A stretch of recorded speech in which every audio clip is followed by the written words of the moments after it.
मंदिर की आत्मा। गांव बापस्ती की पहाड़ी पर एक मंदिर था जो कई वजहों से प्रसिद्ध था। बापस्ती के परिवारों में आपसी सौहार्द बना हुआ था। इसकी वजह उस मंदिर को ही बताया जाता है। अरे ओ विमला, ये इस मंदिर की कहानी क्या है रे? अरे ये मंदिर इस गांव के लिए बहुत ही शुभ है। अरे शुभ तो है, तो फिर भी लोग इस मंदिर से दूर क्यों रहते हैं? ये इतना वीरान क्यों रहता है? अरे बड़े बुजुर्ग कहते हैं कि मंदिर में आत्माओं का राज है, जो लोगों की मदद करते हैं, लेकिन मंदिर से सभी को दूर भी रखते हैं।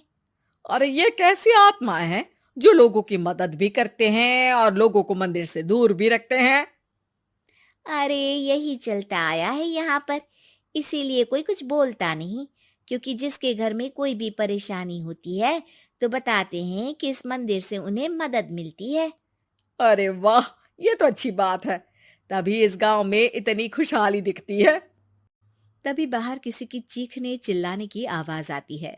दोनों बाहर निकलती हैं तो देखती हैं कि गांव के एक बुजुर्ग रो रहे हैं, क्योंकि शहर से उन्हें कोई बुरी खबर मिली है। अरे क्या हुआ चच्चा, रो क्यों रहे हो आप? हाँ चाचा, बताओ ना, हुआ क्या? अरे क्या बताऊं बेटे। मेरा बेटा शहर गया हुआ था कमाने, लेकिन आज खबर मिली है कि उसका एक्सीडेंट हो गया। वो अस्पताल में भर्ती है।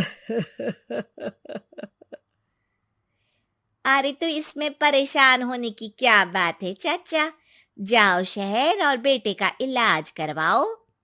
हाँ चाचा, विमला सही कह रही है। आप शहर जाओ और इलाज करवाओ। अरे कैसे इलाज करवाऊं, अभी पैसे नहीं है, और शहर के अस्पतालों में इलाज का खर्चा लाखों में आता है। अरे चाचा, भगवान पर भरोसा रखो, कहीं ना कहीं से मदद जरूर मिल जाएगी। बस आज का दिन कैसे भी काट लो।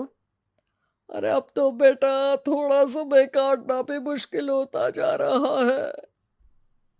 देख कमला, तू ही समझा चाचा को।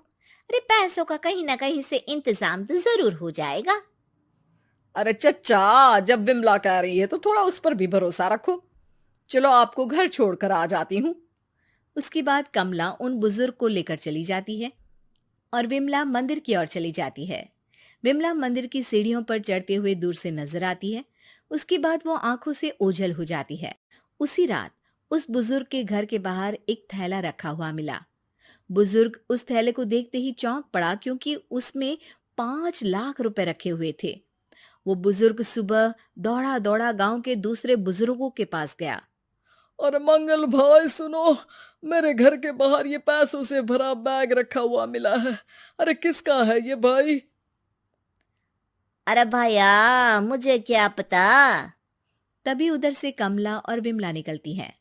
अरे बेटा सुन तो, देख ये क्या रखा हुआ था मेरे घर के सामने। कमला और विमला हैरानी से देखती हैं। अरे वाह, देख विमला, तूने कहा था ना कोई मदद जरूर करेगा। अरे भगवान सबकी मदद करते हैं, ये पैसों की मदद भी भगवान ने ही भेजी है। और क्या। अब चच्चा सोच क्या रहे हो, शहर जाओ और बेटे का इलाज करवाओ। ठीक है बेटियों, जो तुम कहो। चलो निकलता हूँ शहर, बेटे का इलाज करवाने के लिए। अरे विमला, एक बात तो बता, ये इन्हें मिले तो कैसे मिले पैसे? अरे मैं ना कहती थी कि ये मंदिर सबकी मुसीबतों में मदद भेजता है। अरे वाकई बड़ी पुण्य आत्मा है मंदिर में। सो तो है, लेकिन उनके बारे में लोगों को कम ही पता है। अच्छा, और तुम्हें क्या पता है? अ, जितना पता था वो तो बता दिया। ना रे ना, मैं नहीं मानती। तू कुछ तो छिपा रही है। अरे कुछ ना छिपा रही, जो पता था वो बता दिया। मंदिर से लोगों को मदद मिलती है, बस इतना ही पता है। ठीक है बाबा, अब नहीं पूछूंगी। इसके बाद उसी रात कमला चुपचाप अपने कमरे से निकलती है और मंदिर की ओर चल पड़ती है। कमला धीरे धीरे मंदिर के दरवाजे पर पहुंचती है। अंदर से हल्की हल्की रोशनी आ रही थी। इसके बाद जो वो देखती है वो हैरान रह जाती है। कमला इसके बाद तेजी से वापस लौट आती है। दूसरे दिन सुबह सुबह। अरे विमला, तू तो छिपी रुस्तम निकली। है? ऐसा क्या छिपा लिया मैंने? अरे तूने तो भनक ही नहीं लगने दी और चाचा की मदद भी कर दी। हैं? ये क्या कह रही हो? ऐसा कैसे कह सकती हो तुम? मैंने कोई मदद वदद नहीं की। अरे सब पता है मुझे, कल रात मैं गई थी मंदिर। तो क्या देखा?